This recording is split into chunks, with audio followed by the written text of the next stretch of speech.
విద్యార్థులే కాబట్టి నేను మీ అందరికీ తెలిసిన భాగంగా హరికృష్ణ ఇక్కడ చాలా కనిపించడం వల్ల మా అందరి పిల్లల కోసం వారి యొక్క భవిష్యత్తు కోసం ప్రతి హాస్టల్లో ప్రతి హాస్టల్ చెట్టు 100 దాంట్లో BC hostel SC hostel divide ఉంటాయి. కానీ అందరూ మా పిల్లలే. ఇంకోటి ఏంటంటే ప్రతి వాటర్ సార్ కానీ వర్షాలు కానీ పిల్లలందరినీ చూసుకోవడం జరుగుతుంది. చెప్పిన మెను ప్రకారం ప్రభుత్వానికి మెను ప్రకారం అందరికీ అందజేయడం జరుగుతుంది. అందులో సపరేట్ ఏంటంటే 10 క్లాస్ ఎక్కువ ఫోకస్ ఏం చేసాం, అందువల్లే 100% పిల్లలు సాధించడం జరిగినాం. ఇంకోటి కూడా మన ఇంకా అన్ని కార్యక్రమాలు అని చెప్తున్నటువంటి ఆర్య వైశ్య సంఘం అధ్యక్షులైన, అదేవిధంగా పత్నేరు పట్టణ ముస్లిం మైనారిటీ ఆవాస్ కమిటీ అధ్యక్షులైనటువంటి సత్తారు గారికి, అదేవిధంగా బీసీ ఉద్యోగుల సంఘం నాయకుడు పోస్ట్ మాస్టర్ అయినటువంటి మరి సుబ్బారెడ్డి సార్ గారికి, బీసీ సంక్షేమ సంఘం జిల్లా వర్కింగ్ అధ్యక్షుడు రమణయ్య గారికి, మరి ఈ హాస్టల్ వార్డన్, ఎందుకంటే ఈ కార్యక్రమాన్ని బాగా నిర్వహించి పిల్లలకు 16 మంది పిల్లలు పరీక్షలు కాకపోతే 16 మంది పాస్ కావడము, అందులో 10 మంది 500 పైన మార్కులు వచ్చినటువంటి పిల్లలు ఉన్నారంటే మరి ఆయన యొక్క ప్రయత్నము, ఇక్కడ పనిచేస్తున్నటువంటి సిబ్బంది యొక్క కృషి, వారికి ధన్యవాదాలు. అదేవిధంగా మన ప్రసాద్ గారికి,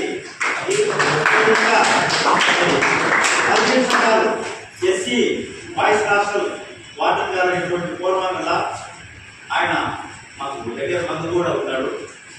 మరి ఆయన హాస్టల్లో కూడా ఒకసారి పిల్లలందరినీ చెప్పాం. మరి హాస్టల్ చాలా చక్కగా ఆయన నడుపుతున్నారు ఆయనకు. అదేవిధంగా బీసీ సంఘం నాయకుడు బద్వేలు బాలయ్యకు, అదేవిధంగా బీసీ విద్యార్థుల సంఘం నాయకుడు మరి కొద్దిమల్ల రీటేల్ బీటెక్ 4th ఇయర్ చదువుతున్నారు. జాబ్ వాళ్ళు ఆలోచిస్తే నాకు నీ జాబ్ వద్దు అని రిజైన్ చేసి నేను నా భారతదేశం కోసం స్వతంత్రం కోసం పోరాడతాను అని వచ్చి ఇక్కడ పోరాడు. ఇటువంటి వాళ్ళు ఇంజనీర్ విశ్వేశ్వరయ్య గారు కూడా దీపము వెలుగులో, ఇప్పుడు లైట్లు ఉన్నాయి, మనకు కరెంట్ ఉంది లేదు, కొబ్బరికి పెట్టుకొని ప్రతి నైట్ ఒక 3 గంటలు, తెల్లారులో ఒక 3 గంటలు లీజర్ ఉన్నప్పుడంతా చదువుకొని ఆయన వచ్చేసి ఇప్పుడు మనకు ఇండియా స్వతంత్రం వచ్చింది. రాకముందు మైసూర్ మహారాజుల కడ ఇంజనీర్గా పనిచేశాడు, డ్యాములు కట్టాడు. బ్రిటిష్ వాళ్ళు ఒక బ్రిడ్జి కట్టమంటే ఆయన ఏం చేశాడు తెలుసా? ఆ బ్రిడ్జి కట్టినంటే బోర్డు ఇండియా అనే పేరు తను చేసి వాళ్ళకి తెలియకుండా చేశారు. వాళ్ళు ఇక్కడ చూసి ఆశ్చర్యపోయి ఆ బోర్డు తీసేయండి, ఒక్క బోర్డు తీసినా ఈ బ్రిడ్జి పడిపోతుంది అని చెప్పారు. అట్లాగా మీరు కూడా విజ్ఞానవంతులై మంచి చదువుకొని ఈ తల్లిదండ్రులకు మంచి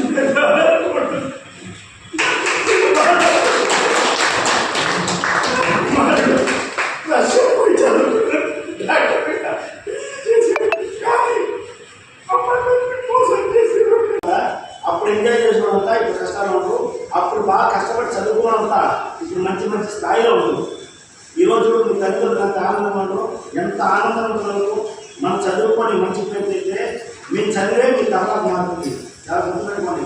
ఏదో వచ్చి ఏదో చెప్తారు, ఏది వింటారు, ఏదో చదువుకోకూడదు అనేది మీ మనసులోకి తొలగించాలి. ఎందుకంటే ఈ వయసులోనే మీరు బాగుపడాలనే చెప్పుకోవాలనే చాలా ఇంపార్టెంట్ వయసు ఇది. మీరు మంచి మార్గంలో పోతే మీ లైఫ్ మళ్ళీ సుఖపడుతుంది. ఇప్పుడు కానీ మీరు చెడు మార్గంలో పోతే రాబోయే రోజుల్లో మీ లైఫ్ అంతా కష్టం. మీరు కాబట్టి బాగా చదువుకొని ఈ సినిమాలని ఇంకోటి పడకూడదు. మనం ఈ ఫోన్ల వల్ల చాలా స్టూడెంట్స్ అన్నీ కానీ మీరు బాగా చదువుకొని మంచి పేరు తీసుకొస్తే మీ తల్లిదండ్రులు మంచి పేరు వస్తుందని ఒక ఆలోచన. అప్పట్లో ఎటువంటి ఇబ్బంది పడి చదివేవాళ్ళు, ఎటువంటి ఇబ్బంది లేవు, అన్ని వస్తువులు ఉన్నాయి. ఇప్పుడు మన వ్యక్తి ఈ ఆటోనే చదువుకున్నాడు, ఆయన కూడా చదువుకున్నాడు. కానీ అలాంటి వ్యక్తులు అలాంటి ఉన్నారు కాబట్టి మనం ఇన్స్పైర్ తీసుకొని మీరు కూడా బాగా చదువుకొని ముందుకు రావాలనే ఒక ఆలోచన. దాంతోపాటు ముఖ్యంగా మా సార్ అందరికీ కూడా సపోర్ట్ చేసి ఈ కార్యక్రమం చేయాలని జరుగుతుంది. ఇది ఒకరికి 1000 రూపాయల డబ్బులు పేమెంట్లు భావంతో పట్టుదలతో చదివి మంచి ఉన్నత స్థానాలు కావాలా. రాజైనా ప్రధాని అయినా సైనాధికారి అయినా కలెక్టర్ అయినా గవర్నర్ అయినా పోలీస్ అయినా చివరికి ఒకప్పటి పాఠశాల విద్యార్థులే.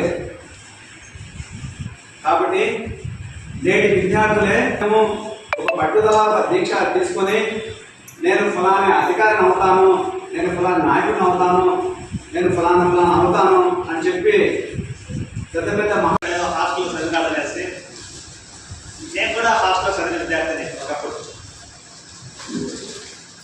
ఇప్పుడు పెద్దలు చెప్పినట్టు కష్టపడి చదువుకునే వాళ్ళు కొంతమంది పైకి పోతారు, లేదంటే ఇంకా రకరకాల మామిత్రులు ఇక్కడ కొంతమంది ఆటోలు తిప్పుతూ ఉన్నారు. వాళ్ళ రంగాలలో చిట్టాల్లో రకరకాల కారణాలు. అదేవిధంగా ఇప్పుడు మరి ముఖ్యంగా కొన్ని విషయాలు ఇప్పుడు పెద్దలు చర్చలో ఉన్నారు. సెలవు వల్ల నష్టం అంటే ఒక లాభం అని, ఏంటంటే లాభం రెండేళ్ళు ఉంటాయి.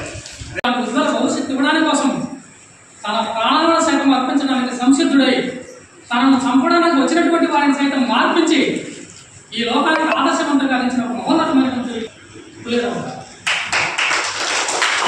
ఆ రోజుల్లో పేద విద్యార్థులకు చదువు చెప్పాలన్నటువంటి దృఢ సంకల్పంతో పాఠశాలను ప్రారంభిస్తే తను తన భార్య ఇరువురు కలిసి పేద విద్యార్థులకు చదువు చెప్పాలని ముందుకు వస్తే ఆనాటి సమాజంలో అనేక మంది దాన్ని వ్యతిరేకించి ఆయన చంపడానికి ప్రయత్నం చేశారు. ఆ వాళ్ళ నేను చచ్చిపోతానే అని భయపడి నింటే ఈ రోజు లక్షలాది మంది విద్యార్థులు పేదరికంలో మధ్యపోయేట్టుగా ఆ వాళ్ళ ఆయన ప్రాణ త్యాగానికి ముందుకు ఏమంటే అది మనకు దేవుడు ఇచ్చిన వరం. హాస్టల్ ఎందుకు ఉండాలంటే అందరి కోసం కానీ మూడు కోసం క్రమశిక్షణ నేర్చుకుంటాం. ఎవరు ఆఫీసర్లు ఎవరు వస్తారు, వాళ్ళు ఎట్ట గౌరవించాలా, ఇతరులతో కోఆర్డినేషన్ వల్ల మనం పోయేది సమాజం, మినీ సమాజం అన్నమాట. అది స్కూల్ కానీ అది హాస్టల్ కానీ, అంటే ఇతరులతో మనం అందరితో ఇతరులతో ఆడపడకుండా ప్రేమపూర్వకంగా ఎట్టమాక. అదేవిధంగా ఇటువంటి ఉద్యోగులకి మీకు ఇంత సపోర్ట్ ఇస్తాడు. అదేవిధంగా నేను చిత్తూరులో ఉన్నప్పుడు 450 పిల్లలు కిటకిటలు ఆడారు. అన్న కాడ నేను ఒక్క నిమిషం ఉండలేకపోయినా పోసుకుంటాడే తీసుకుంటాం అన్నమాట. అమ్మ కాడైతే మాకు అన్నీ పెద్ద బాబు 450 మంది పెట్రోల్ చేయాలి. తలదించుకొని చదివితే భవిష్యత్ కాలంలో మీరు తలెత్తుకొని బతికే కాబట్టి సహజంగా ఒక ముత్యంలాగా మీరు తయారు కావాలి అంటే మంచి ప్రదేశంలో పడినటువంటి చినుకు అది పవిత్రంగా ఉంటుంది. అదే మురికి కాలంలో పడిందనుకో వర్షం, అది మురికిగా మారుతుంది. మట్టిలో పడిందనుకో అది మట్టి రూపానికి. అదే తామరాకు పైన పడిందనుకో అది ముత్యంలాగా మెరుస్తూ ఉంటుంది. మీ కార్యము మంచి ప్రవర్తన మీద, మంచి దాని మీద మీరు దృష్టి పెడితే భావితరాల్లో మంచి రిజల్ట్ మీరు సాధిస్తారు. సమాజానికి ఉపయోగపడేటటువంటి వ్యక్తులుగా తీర్చిదిద్దారు. ఈ అవకాశం ఇచ్చినటువంటి పెద్దలకు మీకు మరొకసారి ధన్యవాదాలు.